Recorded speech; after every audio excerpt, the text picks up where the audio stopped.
Hello. In this video, I want to tell you about a really useful box that I have in my studio that's quite weird and unusual and potentially not to everyone's taste. And just so you understand the context of this video, Franklin aren't paying me to make a video, but they did, at my request, send me one of these to try. And why did I get this? Well, because I asked Franklin from Australia to please send me one of these devices because I really wanted it. And I'll explain why I wanted it, what I think it's useful for, so perhaps you can decide if that's something that's useful for you too. So what is it for?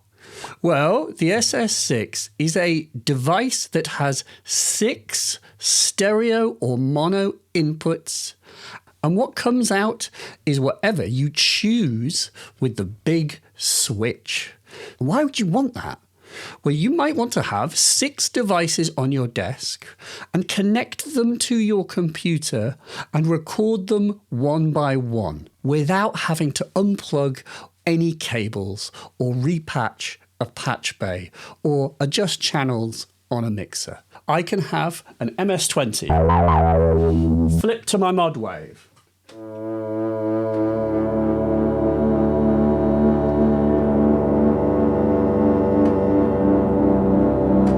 Flip back to my MS-20 and then come over here to the TR-8 and record some drums. And that ability to quickly switch between inputs, just like that, that's a convenience.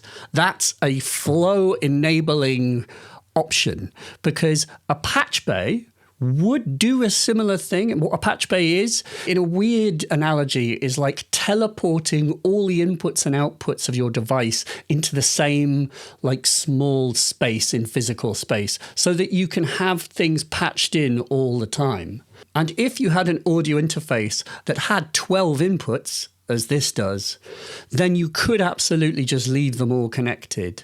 But you would also have to do this thing of manually choosing the inputs that you're recording to on your audio interface.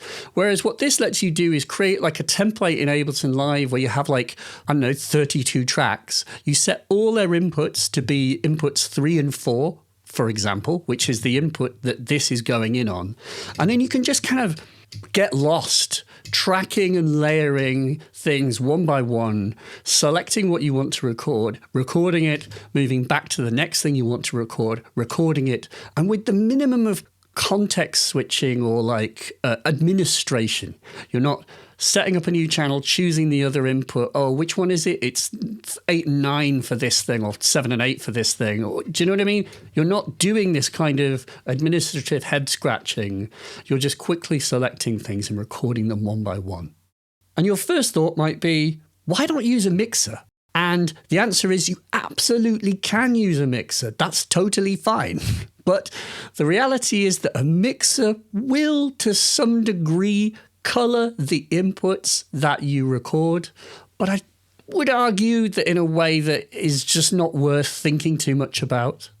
But a mixer is physically larger. For me to have a mixer in this small, terribly small, cramped space would be impractical. This is a kind of luxury alternative to that reality. By not using a mixer, I am potentially coloring the signal less. I am able to switch more quickly in a smaller space and passively. This requires no power to work.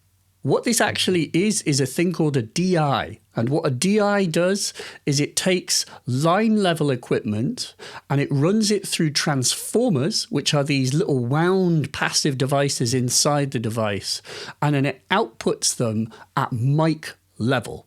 This means that on my audio interface, the XLR outputs on the back are connected to microphone inputs. And there's a reason why this is really useful to me is because I happen to own a device called a UA Apollo, and the UA Apollo has 4 sets of mic level inputs, and then it also has a bunch of TRS inputs. And I'm not a microphone guy. I have like the need for one mic input that you're hearing me through at any one time. But really, there's this other pair of mic inputs, 3 and 4, that are sat completely dormant and have no use. device.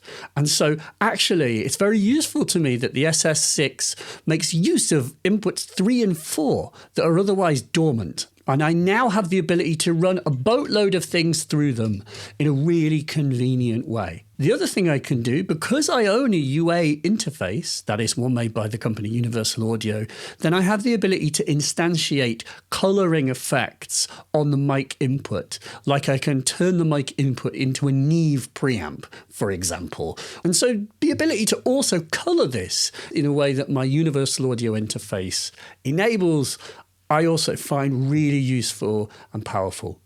Now, does this color the signal, you might ask? I don't think it can be said that in any meaningful way that it does color the signal. Here I'd like to do a quick test where we're going to send a sine wave on a digital synthesizer, that is to say a clean sine wave with no other processing, through the SS6, and we'll look and see if the sine wave comes out without any additional harmonics. That's the sine wave running through the SS6. And the scale here goes to minus 60 dB. Another question, does it click when you change the channels?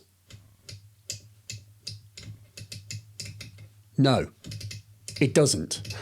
You may potentially hear a click if the device that you're switching it to is creating a thing called a DC offset, which is to say that if the device is kind of always producing a signal that's up or down from 0, if you move to it, that change from nothing to a positive signal, that might create a click. So if your device is producing a DC offset that's above or below the level that another channel is at, then that shift up or down might create a click. And there's nothing the device can really do about that unless it had some kind of active crossfade, perhaps, which it doesn't. It's a passive device. The other instance is if your device is already producing sound. If your device is up or down, in terms of producing signal, then the switch from 0 to that positive or negative will create a kind of click as well. So if your device is producing a DC offset, or if it's already producing a load of noise, then switching to it might produce a click.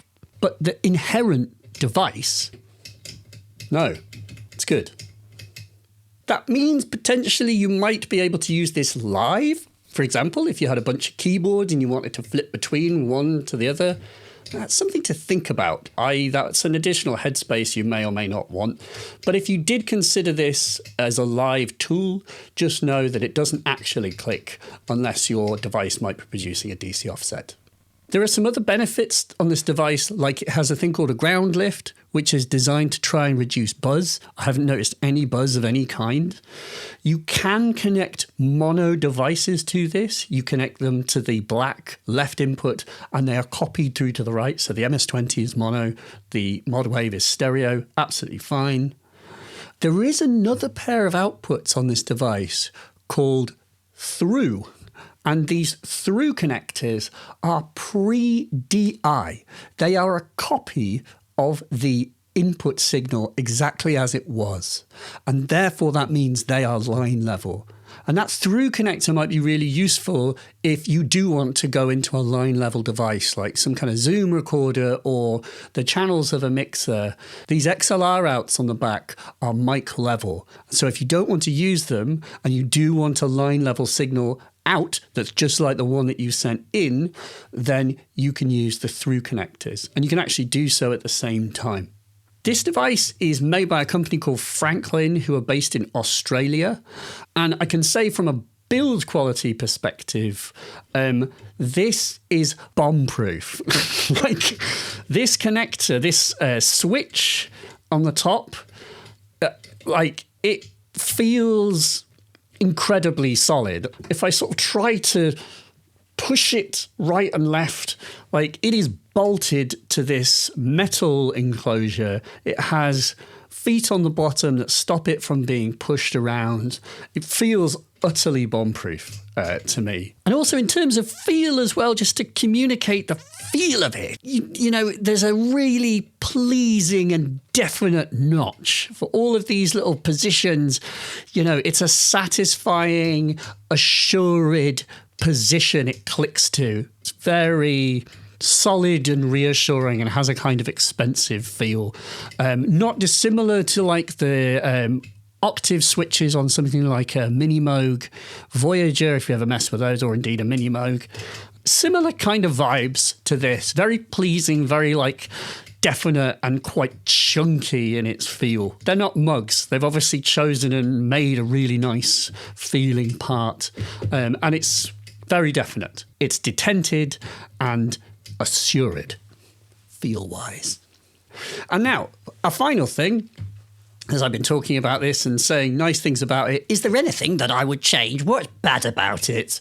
Well, you know, I guess I can make an argument that doesn't need to be made because you can learn what this thing costs. Well, it's a nearly £300 device, you know, and so you might have to say to yourself, is it worth £300 to be able to not use a Patchbay, to not use a mixer, and instead have this kind of colourless and instant way of choosing what I hear and record from one moment to the next, to be able to switch almost instantaneously?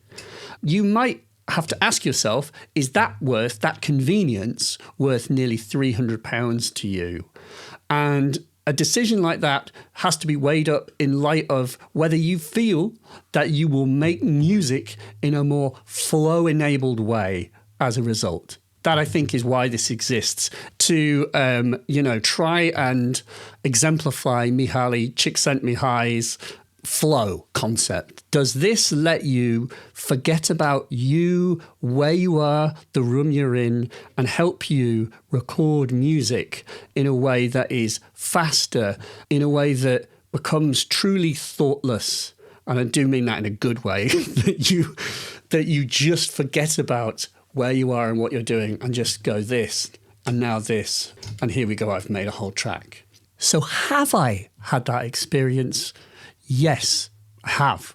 It is faster. It is easier to forget what you're doing in a good way. That is to say, it's easier for me to just track one thing, then the next, one thing, then the next with this than without it.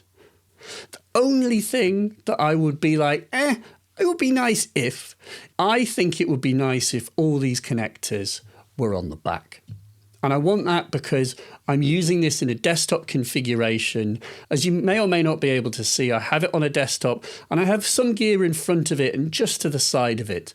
And so having these connectors kind of splurging out of the front of the device is not only mildly unsightly, but it's just a little bit inconvenient from a positioning perspective. I've had to sort of wedge it in between these devices. But if all the connectors were on the back, then this kind of spidery sort of mess could be out of the way. But in its current configuration, I don't think it's an issue, frankly. It doesn't stop me from doing the things that I want to do with it. It's only a mild preference aspect. And by the way, with regard to this being what I call the front, I am actually using the SS6 upside down. And I've done that because I want to just be able to see and swap things in and out more conveniently. I could, of course, turn this round. I still will also be presenting my big XLR cables forward to me. But you can probably get right-angled XLR cables, but irrespective of whether I have this forward or backwards, either way there will still be some cables poking towards me. But I will take that inconvenience for the convenience of the switching. Anyhow, there is a version 2 of this device promised from Franklin. It's not currently available, and so this whole video is actually really annoyingly timed because I actually think this is a useful and clever device. It's a luxury, but what in hardware isn't a luxury? Hardware is, I would argue, in most cases, a luxury. And for me, this is a device that is currently enabling me to make use of some audio interface inputs that I wouldn't ordinarily be able to use. It's enabling me to work in a flowy kind of way where I can quickly bang between things and just track as quickly as possible, trying to keep my stupid, conscious brain out of the process as best I can. It also, best of all, lets me think a bit more critically about what I intend to use. Do I intend to bring all of my studio to bear and try and make use of everything I own? No. Instead, I'm going to think a little bit deliberately about the bits of gear that I'm going to use. Have just a few things on the table and just squeeze as much from them as I can, because the absence of limitations is the enemy of art. Thanks very much, and we'll see you next time.